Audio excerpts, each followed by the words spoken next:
Hello, everybody, and welcome to the session that is all about bringing the world to your classroom with Google GeoTools.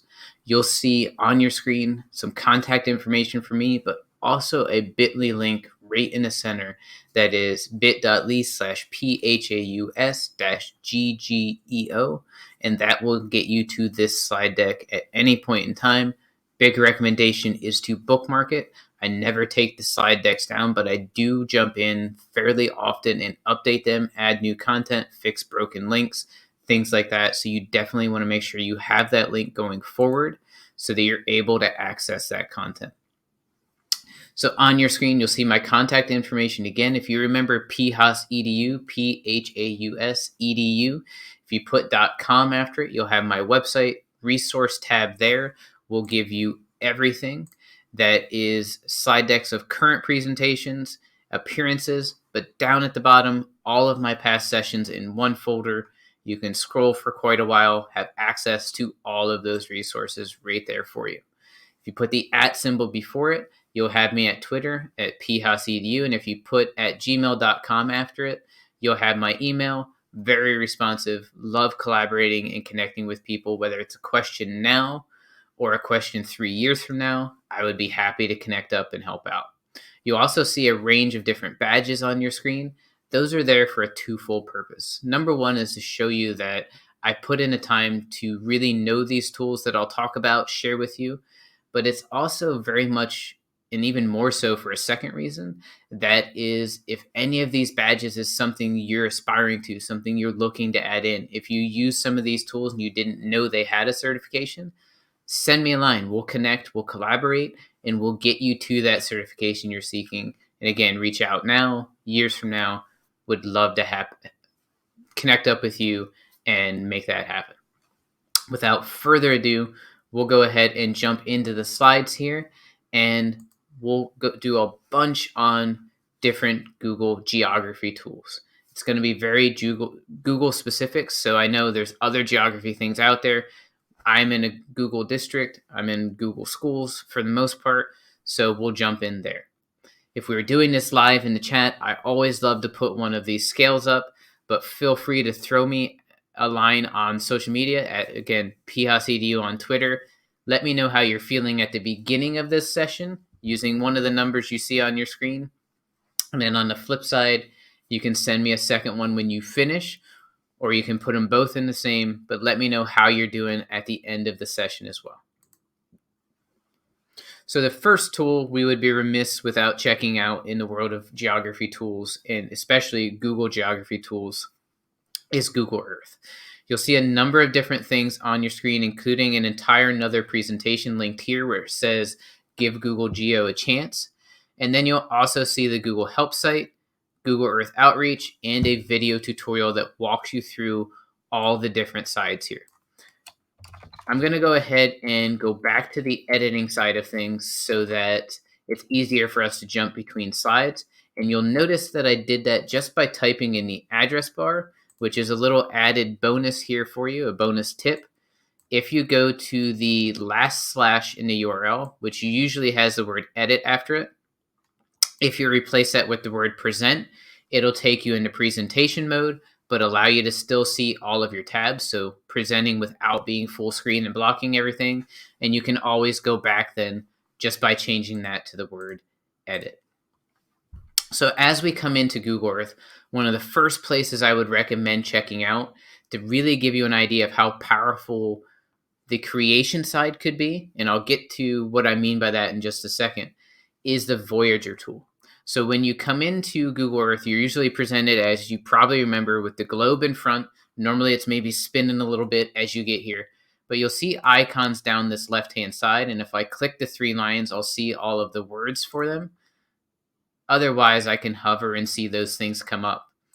Voyager is that first one I check out because it gives you a really great idea of what a flying tour or an informational tour would look like in Google Earth. And you can see you have a few samples scrolling through on the top. You'll notice how small my scroll bar is over here on the right, giving you an idea of how much content is in this resource, including things like time lapse. What does it look like as a city grows? How do resources go away? How are they affected?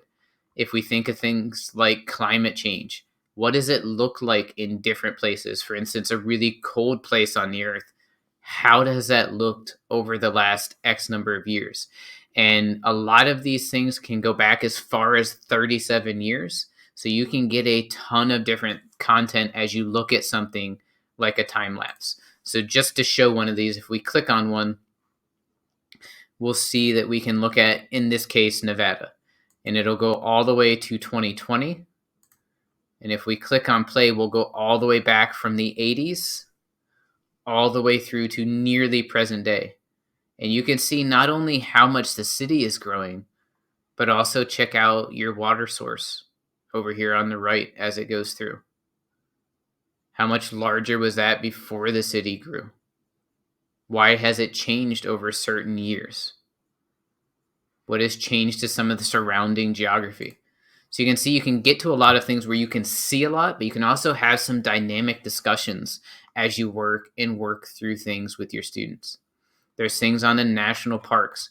Again, I'm not going to scroll all the way down through this because my hope is I give you a bit of a teaser and then you're going to jump in and really launch into some of these. But I'll start or go a little deeper here on the education tab, just because I like the fact that it tries to bring home this idea of geography and exploring the earth into subject areas where you may not think it fits. For instance, in math, why would you go around? Why would Google Earth be something you'd use in math? What if you're looking for triangular structures out in the world? Why do they use triangles? Why don't they use circles or squares? Why triangles? What about different squares, different measurements, angles? All of these different things you could explore by also at the same time allowing your students to explore the world. Thinking about different concepts in history and not just geography, but taking geography, being able to see the things in real life and taking that concept out of a book or off of a piece of paper or a static website and actually being able to immerse yourself into it. Actually seeing the habitat almost live and being able to maybe walk around it as you talk about endangered species. And you can start to get that powerful knowledge going with the students of connecting those things to real world things, being able to see them in the real world, not just in the books, be able to answer those questions. When would I ever use this? Why is this important? And that's all found within this Voyager tool. And Google has a ton of different resources out there. If you go to the Google Earth help page, which is just support.google/earth, tons of different information, how-to, step-by-step directions, tons of different things in the Google Earth community as well. And we'll touch on a few resources later on as well. But you can see an example of this step-by-step. How do I actually create a project with my students? Because that's one of the powerful things. Those things we're looking at in Voyager. And if we look at this one that somebody else created, all of those things are projects in Google Earth. They're already created for you. A lot of them are professionally created. But your students could create a project just like the one you see on your screen right now. They can do the text. They can control the image. They can control the zoom on the screen all the way down to and including Street View. They can make all of these different pieces. Maybe you want to make it a little bit more fun, a little more playful. Somebody else online has created one all about the history of April Fool's Day. And you can see image in the background. Students could find that, curate that. They could create that. They add all the text. You can see resources cited, live links that could jump to more content. And again, they can set this zoom, but as somebody's going through it, they could use Pegman, as you can see, just dragging off from the bottom, drop him anywhere that's blue, and I can explore even more as I'm in it. I can continue my way through the tour, check all of the different pictures they might have, but my students can create all of these different things. How much more dynamic is that than a regular book report or a regular static something in the classroom?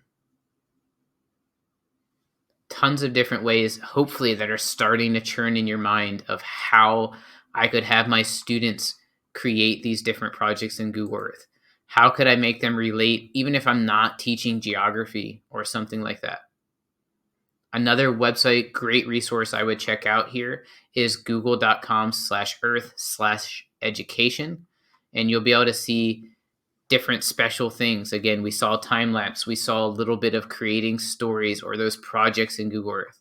Every so often, they'll get special things. They brought back Carmen Sandiego a couple years ago. You can explore, you can get inspiration, resources, different tools, and things you can learn from there.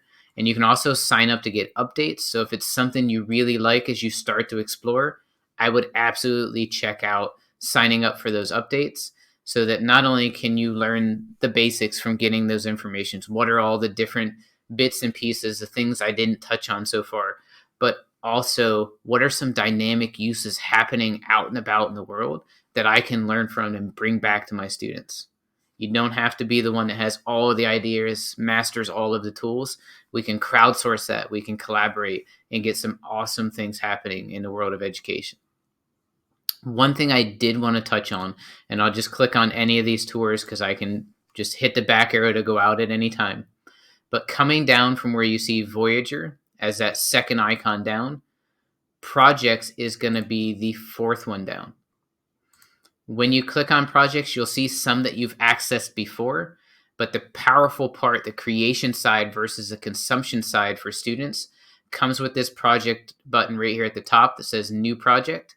And you'll notice that it saves in Google Drive. It auto saves just like a doc, so you can't lose content there.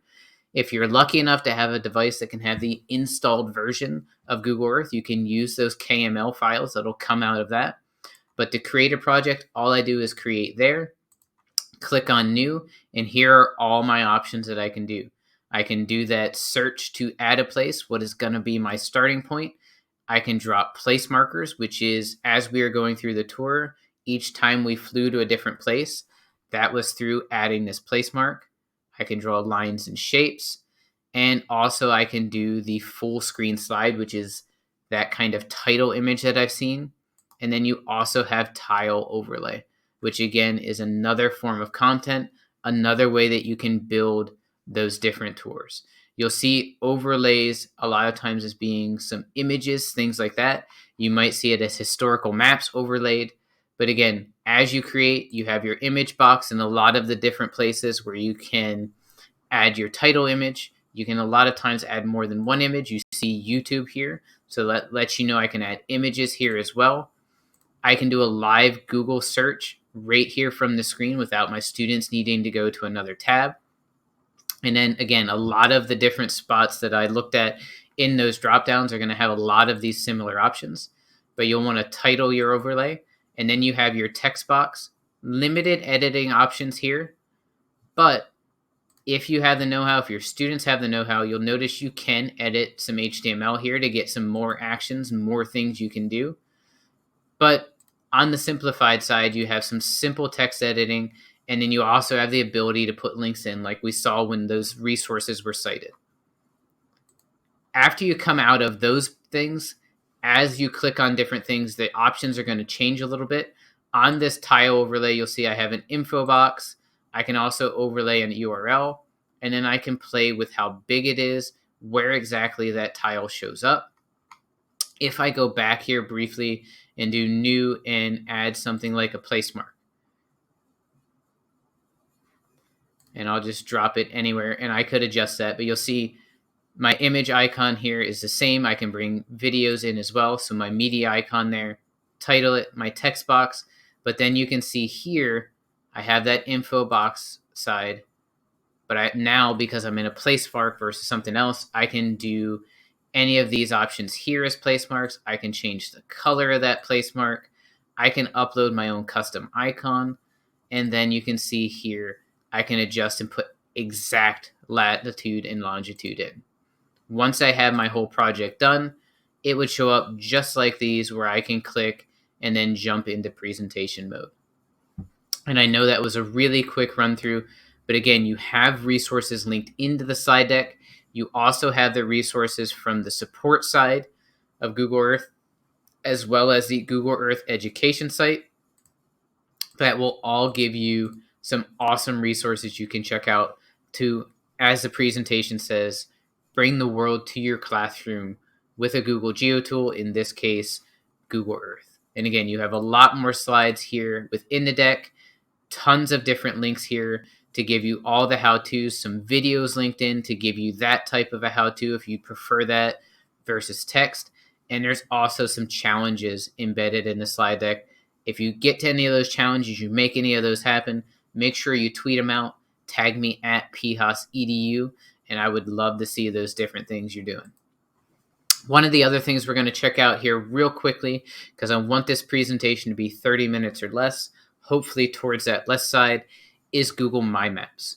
Google My Maps is something you can access through Google Drive. You could also go to maps.google.com/D, and it will get you there. A lot of our students, a lot of our teachers prefer to go through Drive, which is going to be Google Drive, then more, and then you'll see Google My Maps there.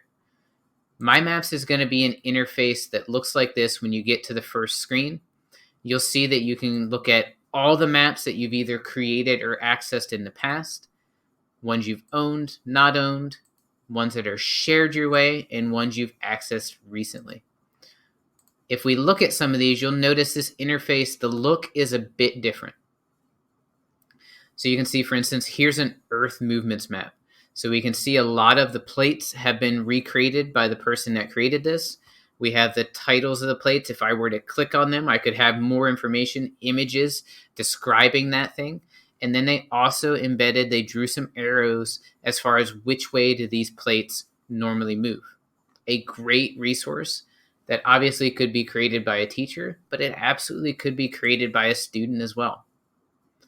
Another one here we have is maybe not quite as educational, but fun nonetheless. And it is following the trail of 007. It's not currently up to date. We just had a new movie release not too far back. But you can see most of the Bond movies are here. They've customized the icon to fit maybe the story, the plot line a little bit. They've placed it. And then again, if I click on these, I could get more information. I could add images. I could have links.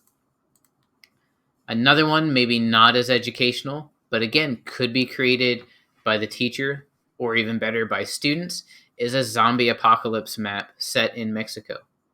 Where would you find food?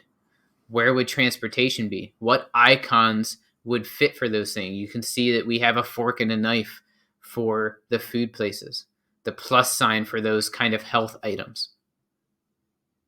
But think about the thought that went into that. Think about the thought that would go into where could you possibly stay that would be safe? What geography items would come to mind or need to come to mind, need to be researched to figure out what those places would be? What about bringing in science and water and what organisms, plants, animals might be affected by something? What food sources could exist? What could you easily do to protect things? A lot of different thinking could go into something you wouldn't think would necessarily be educational or bring into your realm, but then also using that mapping side to bring that home. In the world of My Maps, tons of different resources here for you as far as the how-to information. There's a video in the slides. One of the awesome things about Google My Maps is you can actually embed information from a Excel or a Sheets document or a spreadsheet. So you can see if I come into it here, and I'll let this play through a little bit, but then I'll show you in my sample data here, just pausing it briefly, and it may be hard to see, so I'll describe it for you. But I have population rank in one column, independent city in another, and then what the population was in 2010. So not necessarily current, but a table of information to let you know what that looks like. Then when I come into My Maps, and I'll jump out of the screen and show you what this looks like from scratch. So if I click on create a new map, and again, I got to that from Google Drive, that new or create menu, then more, then My Maps. I would come then to click on import, come to Google Drive, or if my data is on my computer, I could upload it from there. And I believe I called that sample map data when I made it. So we'll let Google search it up here. Here's my file, my sample data. I'll go ahead and select that. It's going to first ask, where do I want the place marks to go? So I want that to be the city because that's a mappable location. It's then going to ask what I want the title to be. I'm going to go ahead and just make that population rank and click finish. And obviously it would take me more than a few seconds to have gotten that data, but within a few seconds in the tool, I now have all of those points plotted on my map. A quick, powerful visualization of what that data looks like, what those points look like. Other things that you can do in the maps, you'll notice here it says uniform style. I can change that to auto code it based on the data that I have, but I could also say individual styles, and then every one of those points I could make a different color. Or as we saw in the example, I could click them, come in and edit. I could change the style. Again, not just by color, but I could do icons. I can even upload my own. I can come in and do pictures, or I could add a video. So it's not just a map with points on it. It's a ton of different content that you can bring into this via that text, via those links.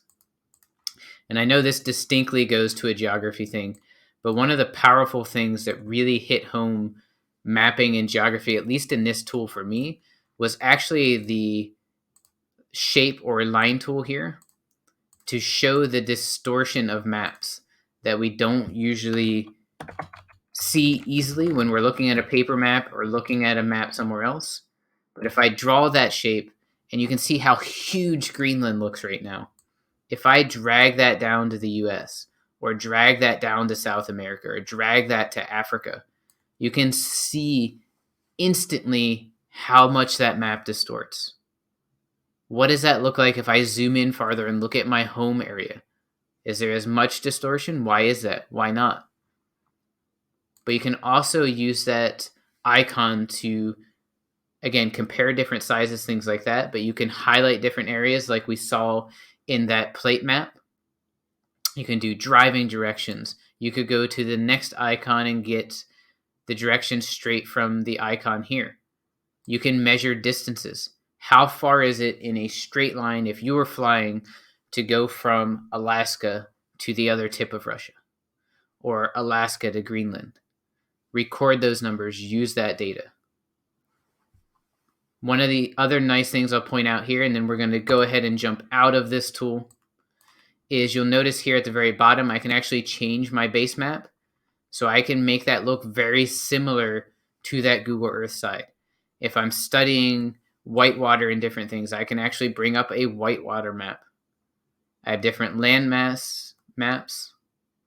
I also have a simple atlas type of interface. I can look at terrain and see how that looks and really explore the different levels of mapping, a little bit more so than I can in Earth, but I can still have that creation side here and get to that dynamic learning experience that is not just consuming, learning about maps in a book or on a website, but I'm actually creating maps. I'm interacting with maps.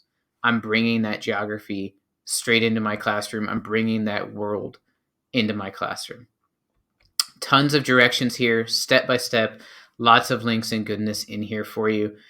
Tutorials linked, another challenge for you directly connected to my maps.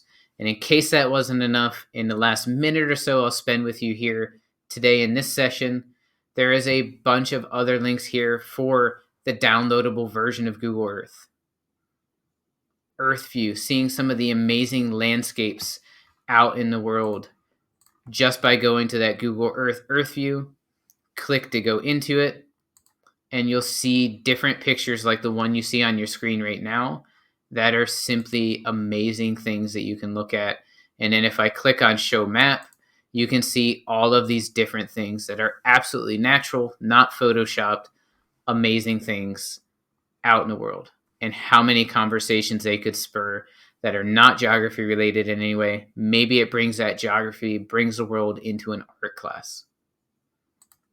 One of my favorite websites, and I wish I had more time to check it out with you. If you've never seen Google Arts and Culture, absolutely check it out. Probably one of the best ways to, as it says, bring arts and culture into your classroom through being able to explore museums and content and amazing things from all around the world.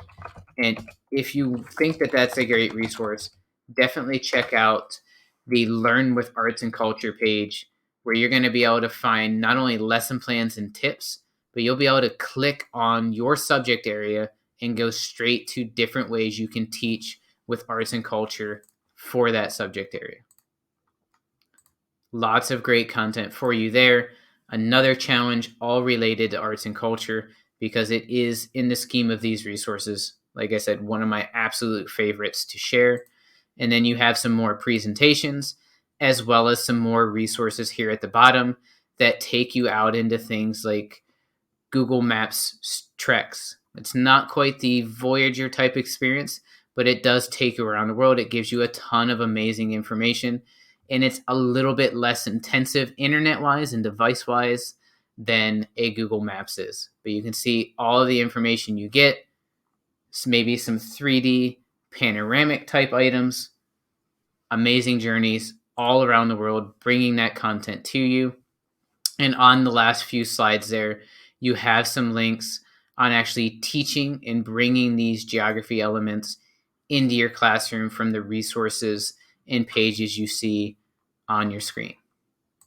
So hopefully, sincerely, this was a great session for you. And as promised, we have our scale back here at the very end. I'd love to see how you were feeling towards the beginning, where you're at right now. And I'll scroll it back up to the top here briefly.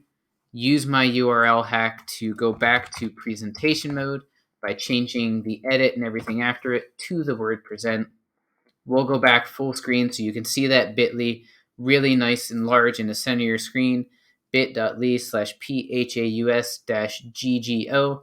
And you also have my contact information down below, piosedu.com for website, at piosedu on Twitter, and email piosedu@gmail.com. I hope that we can connect. I hope you picked up some awesome ways to bring the world to your classroom with Google GeoTools in this presentation. And as always, I end all of my presentations this way. Thank you for all that you do to bring amazing educational experiences to our students. Have an amazing day.